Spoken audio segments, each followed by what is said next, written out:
Créer des tuteurs virtuels à partir des cours des professeurs, c'est une idée de la start-up Corollaire. On en parle aujourd'hui avec son CEO, Romain Morvan. Bonjour. Oui, bonjour. Bienvenue dans Smart Education. Merci beaucoup de nous accompagner. Comment elle est née, cette envie d'accompagner les enseignants, mais aussi les étudiants? En fait, ça accompagne tout le monde, ça. Ouais, c'est ça. Bon, déjà, c'est une histoire d'une rencontre, je dirais, avec Wassim, mon associé. Tous les deux passionnés d'éducation, moi plus pour des raisons politiques, les questions de mobilité sociale. Wassim, fils de prof lui-même. Et puis aussi, on est tous les deux des ingénieurs en machine learning à la base. Très vite, on a vu qu'il y avait des questions à répondre là-dessus, des problèmes assez anciens. Nous, en l'occurrence, les problèmes de personnalisation de l'éducation, ça date des années 84, les recherches. Donc voilà. Pourquoi passer par l'IA? C'est l'IA aujourd'hui qui vous permet justement cette personnalisation? Ouais, je crois qu'on a fait un bond en avant. Bon, ça a été très visible fin novembre 2022 avec l'arrivée de ChatGPT. Et nous, en l'occurrence, on a vu très vite ce bond en avant. On s'est dit, bon, c'est peut-être le moment de craquer le sujet une bonne fois pour toutes.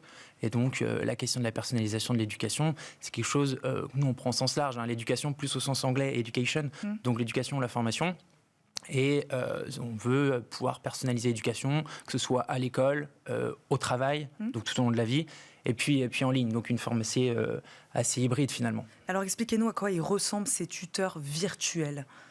Bon, c'est assez simple. Concrètement, vous avez vu, je vous ai parlé de digital learning, de formation en ligne. Concrètement, on a un prof, un formateur, un concepteur pédagogique qui a déjà du contenu, en principe, qui va venir déposer ce qu'il a, donc des PDF, des Word, et puis quand c'est bien implémenté dans sa plateforme LMS, on appelle ça les LMS, on va pouvoir directement récupérer le contenu ici, donc même potentiellement des vidéos. Et à partir de là, en fait, ça entraîne. Je vulgarise, ça entraîne un tuteur virtuel à même de répondre à toutes les interrogations des apprenants liées à ces sujets, et puis surtout de sourcer ces réponses-là, ce qui est quelque chose qui rassure énormément et le formateur évidemment, mais surtout un peu comme ChatGPT en fait. Alors ChatGPT qui commence à pouvoir sourcer en allant puisant sur le web, mais nous, je dirais par rapport à un ChatGPT, bon évidemment il y a la question de l'embarquer au bon endroit, ça c'est certain.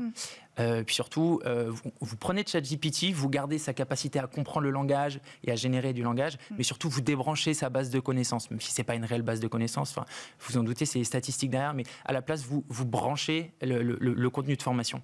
Et ça, c'est hyper clé. Parce que ça peut être un contenu assez long, c'est ça aussi l'idée. C'est-à-dire que quand il y a un prof qui a un contenu de cours de, 40 pages, ça simplifie aussi la tâche de l'étudiant derrière. Oui, totalement. Non, mais totalement. Et puis en fait, on va pouvoir même entraîner le tuteur au fur et à mesure. Enfin, nous, on le voit, le tuteur peut être disponible au niveau d'un cours, mais un cours, c'est plusieurs séances, c'est plusieurs contenus, et puis on va pouvoir l'alimenter au fur et à mesure.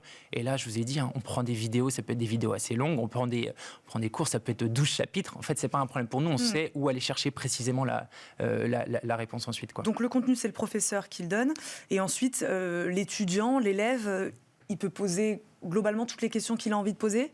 C'est ça. Il n'aura pas toujours la réponse. Si c'est pas dans le contenu, évidemment, on va lui dire que ça n'y est pas. Et puis surtout, le tuteur va se comporter de la façon dont, je dirais, le formateur, le professeur l'a paramétré. C'est-à-dire que si on souhaite que le tuteur donne une réponse immédiate et assez brève, il n'y a pas de souci, il va le faire. Et si on souhaite qu'à la place, on aille pousser l'apprenant dans ses retranchements, il me pose une question, je lui pose une question, afin qu'il trouve la réponse par lui-même, c'est aussi possible. Ouais. Vous travaillez avec qui aujourd'hui? Parce que vous avez parlé de formation, vous avez parlé d'école, donc ça peut être des étudiants, mais ça peut être aussi des adultes qui suivent des formations. Ouais, exactement. En fait, on va être à partir du supérieur, plutôt le supérieur privé aujourd'hui, je vous le cache pas. Et puis ensuite, il y a de la formation continue, donc les organismes de formation, les plateformes d'e-learning, et puis la formation pro. Aujourd'hui, on est en phase d'intégration et de conception avec, je vous le dis, les plus gros organismes de formation, privés, parapublics.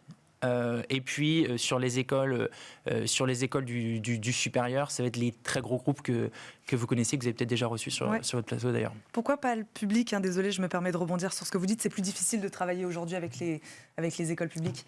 En fait, ouais, et puis même dans le supérieur, j'ai envie de vous dire, il va falloir, si on va aller voir les universités, c'est quand même des contrats globaux, puis ça prend du temps. Et nous, on ne peut pas se le permettre aujourd'hui.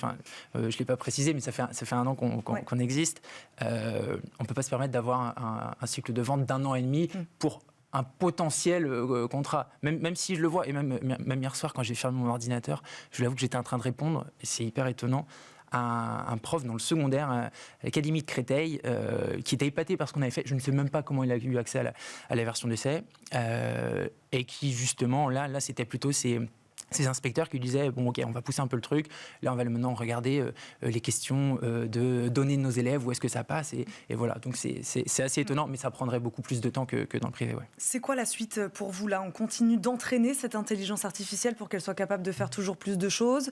Est-ce qu'on étend la cible? Là on parlait en effet des institutions publiques, mais enfin voilà, c'est quoi la suite pour Corollaire? Ouais, c'est ça. Bon, c'est déjà une solution toujours plus robuste. Nous, on repose pas aveuglément sur l'IA. Donc il y a cette question d'entraînement. Tout à l'heure, j'ai vulgarisé en disant l'entraînement, en réalité, on n'entraîne pas à partir du contenu. On va chercher, c'est des solutions de recherche sémantique, c'est des choses très puissantes, mais on n'entraîne pas. En revanche, il y a la possibilité d'entraîner. Et là, c'est plutôt ce qu'on appelle le fine-tuning en intelligence artificielle.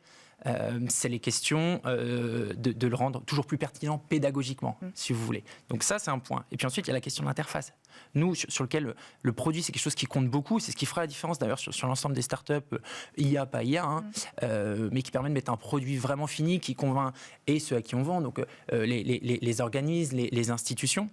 Et puis aussi les formateurs, une solution assez simple, bien embarquée. Et puis à la fin, quand même, des apprenants, une solution assez léchée. Enfin, vous voyez, en fait, on est en concurrence avec leur téléphone ou plutôt une autre fenêtre de navigation ouverte, en fait, tout simplement. Quoi. Comme vous le dites, vous n'avez qu'un an, donc vous avez encore plein de belles choses à faire. Merci beaucoup, Romain Morvan, d'avoir été avec nous aujourd'hui dans Smart Education. Je rappelle, vous êtes le CEO de la start-up Corollaire. Merci beaucoup. Merci beaucoup. Accompagné.